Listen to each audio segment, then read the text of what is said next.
المهنة دي قديمة جدا ومهنة شعبية وجميلة جدا وأكلة محبوبة. من زمان قوي المصريين يحبوا ياكلوا أكل الفطير لأنها أكلة خفيفة على المعدة ولها مناسبات كتيرة. في بتطلب في فطير في الصباحية، في الأعياد والمناسبات مطلوبة جدا،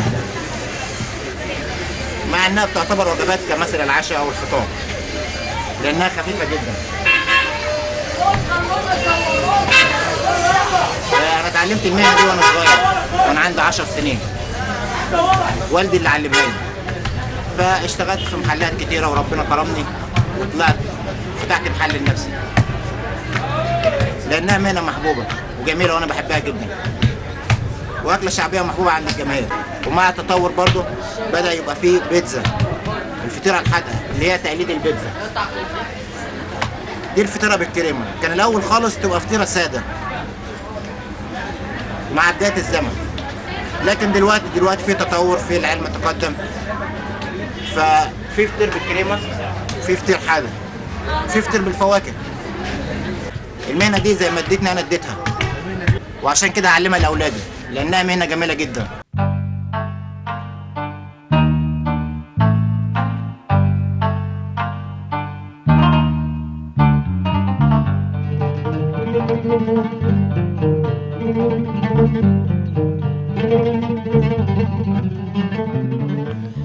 وهذه الأنواع من الفطائر وهي ترتبط ارتباطا وثيقا بالمناسبات الخاصة والعامة قد أتت إلينا بالتوريث والتواصل، منذ كانت تصنع وتعد في مطابخ الفاطميين، فتواصلت مع تواصل الأجيال لتصل إلينا الآن في أساليب وطرق ووسائل أكثر تطويرا وتحديثا.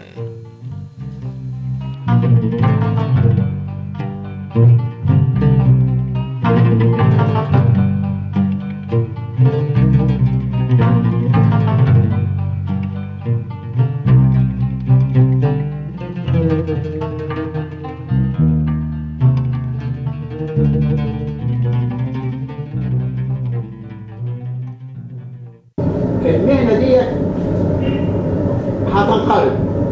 الصنايعي القديم اللي هو محافظ على قوته وصبره، الجيل اللي طالع جديد ده سريع، يا اما عاوز يكسب اوان، يا اما ما يعطوش طقطان يديتها حقها.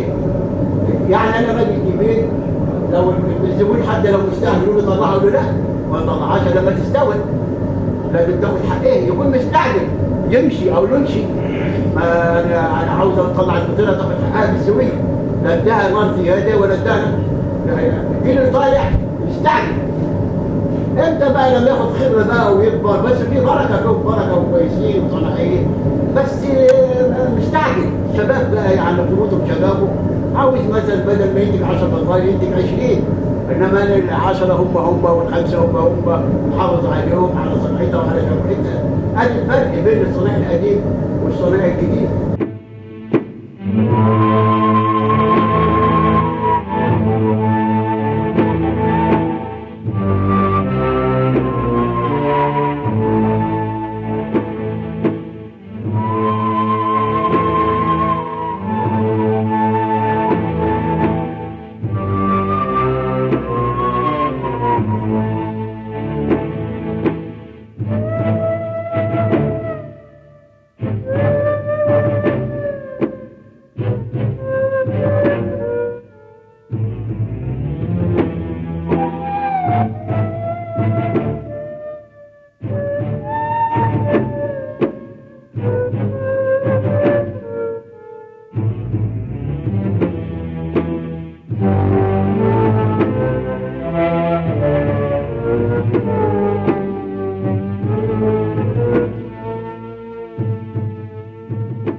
ها هي مهنة الفطاطري تظل متواصلة تواصل الزمان وتواجد المكان على طول الحياة.